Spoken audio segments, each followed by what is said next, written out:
Ticket घर आप देख सकते हैं, बहुत बड़ी लाइन लगी है।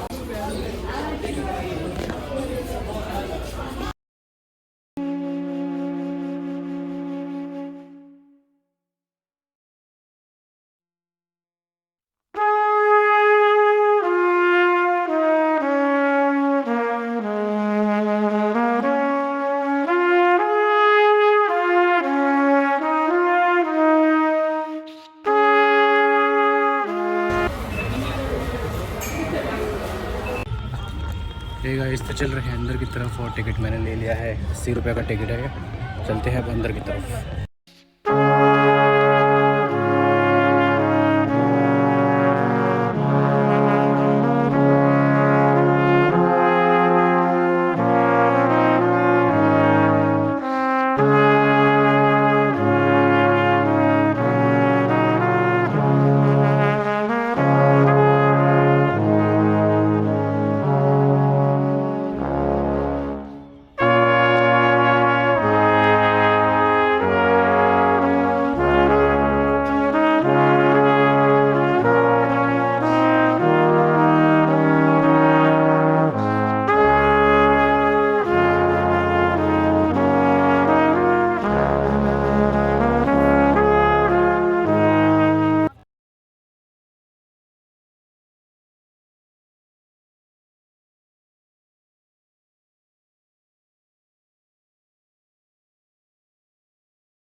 छत्ता चौक, ये एक बहुत बड़ा बाज़ार है जो लाल किला के अंदर लगता है। इसको ढका हुआ बाज़ार भी कहते हैं। छत्तानुमा बाज़ार का विचार शाहजहाँ को सन 1646 ईस्वी में आया। लाहौरी दरवाज़े के अंदर पहुँचते ही ये ढका हुआ बाज़ार लगता है, जिसमें कई मेहराबें और कक्ष हैं।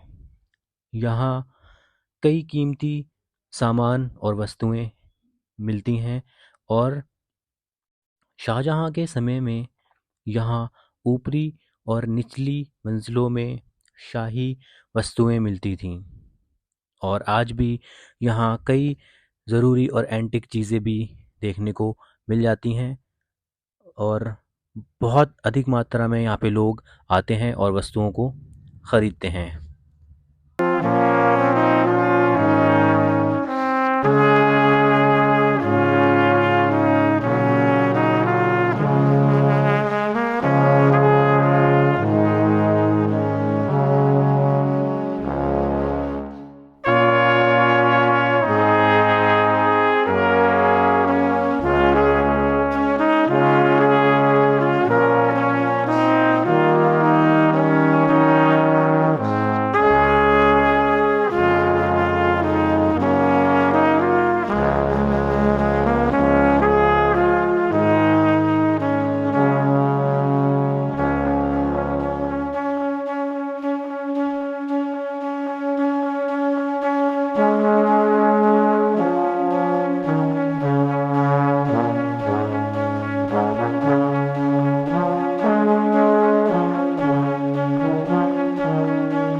नौबत खाना यानी नगाड़ा घर, इसे नक्कार खाना भी कहा जाता है।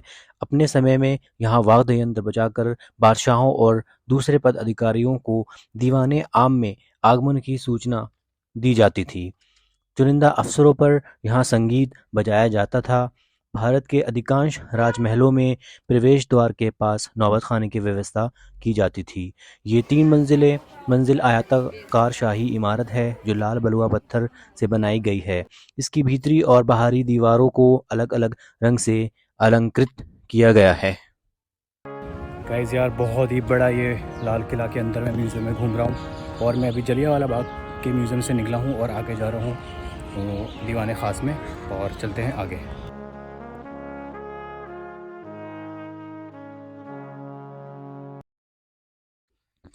दीवाने ख़ास, इसे शाही महल के नाम से भी जाना जाता है।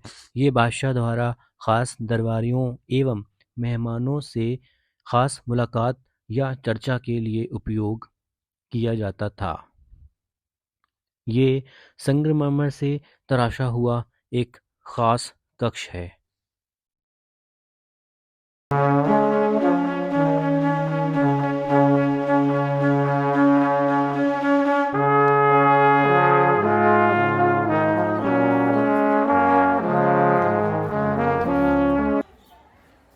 दीवाने आम, ये आम नागरिकों का कक्ष है जहाँ शाहजहाँ आम जनता से मुलाकात करते थे और उनकी शिकायतें सुनते थे।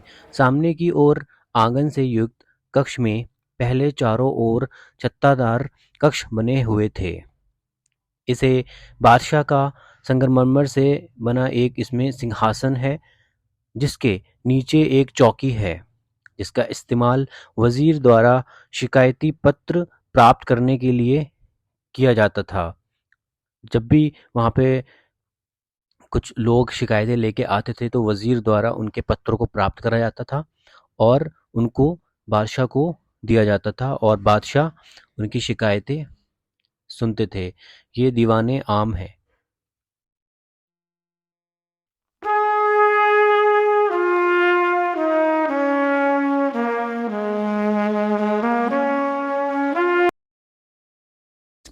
मंडप, सावन और भादो मंडप, सावन और भादो किले के गार्डन हयात बख्श के साउथ एंड नॉर्थ में संगमरमर से बने हुए 2 मंडप हैं जो कि वर्षा ऋतु के नाम पर हैं।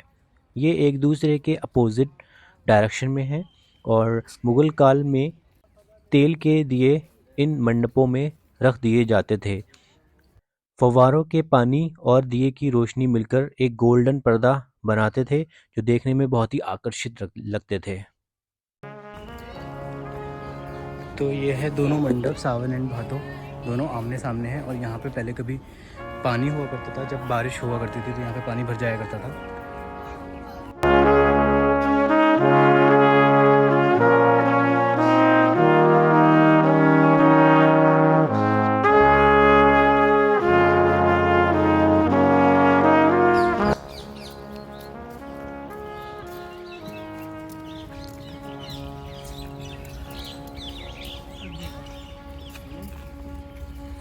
गाइस आज जो मैं आया हूँ संडे का दिन है और यहाँ पे मुझे मोस्टली साउथ इंडियंस ज़्यादा दिख रहे हैं एंड फॉरेनर्स तो यहाँ होते ही हैं आम डेज में, बट साउथ इंडियंस बहुत ज़्यादा हैं। ये मंडप आ गया दूसरा।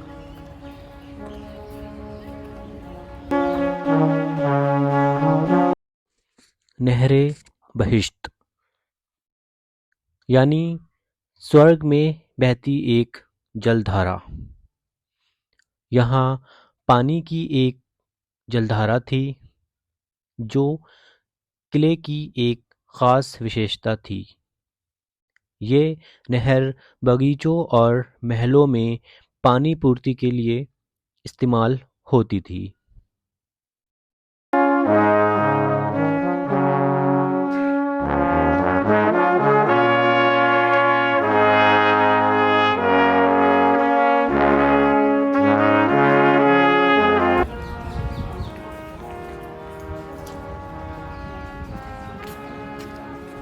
शाह बुर्ज, ये है शाह बुर्ज जो खंडर पड़ा हुआ है इस टाइम।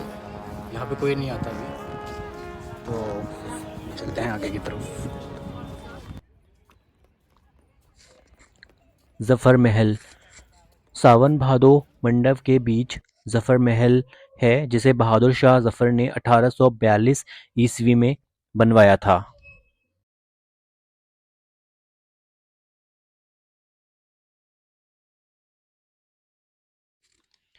मोती मस्जिद। मोती मस्जिद का निर्माण औरंगज़ेब ने अपने निजी उपयोग के लिए करवाया था। इस मस्जिद का उपयोग शाही घराने की महिलाओं द्वारा भी किया जाता था। ये सफ़ेद संगमरमर से बनाई गई थी और इसमें एक प्रवेश द्वार भी है जो कि बहुत बड़ा है।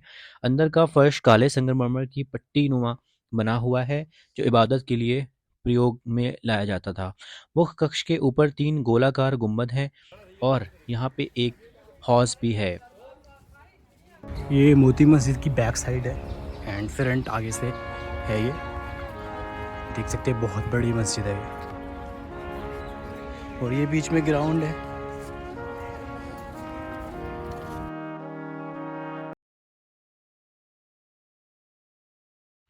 हमाम यानी शाही स्नान घर। ये मुगल सम्राटों का प्रिय विश्राम स्थल भी हुआ करता था जहाँ पे राजकाज से संबंधित अहम फैसले लिए जाते थे। इसमें 3 कक्ष हैं जिसमें आवश्यकता अनुसार गर्म और ठंडे पानी की सुविधा थी। 2 कक्षों का प्रयोग शाही बच्चों द्वारा किया जाता था तथा दूसरा जो नदी के पास था वो श्रृंगार कक्ष था।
मुमताज़ महल। ये हम जा रहे हैं मुमताज़ महल की तरफ।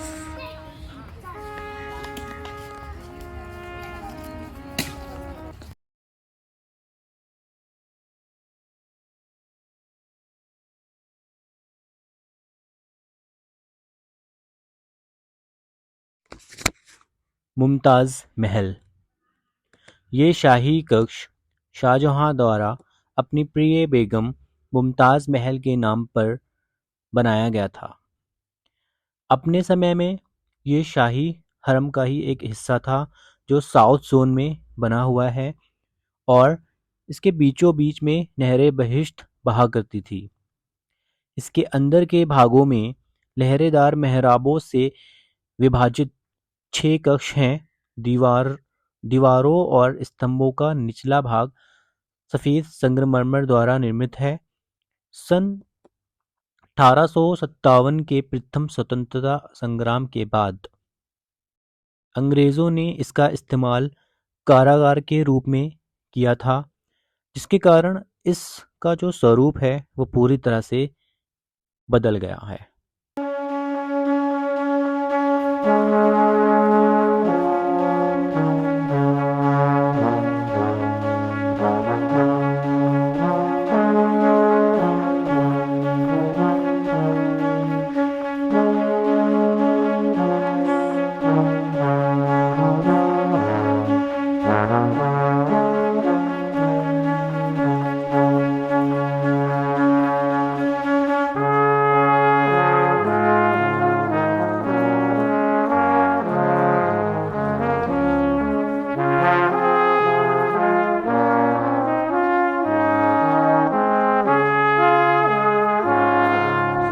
गाइस यार निकल रहे हैं मुमताज़ महल से और ये इतना बड़ा किला है कि अभी भी ख़त्म नहीं हो रहा है।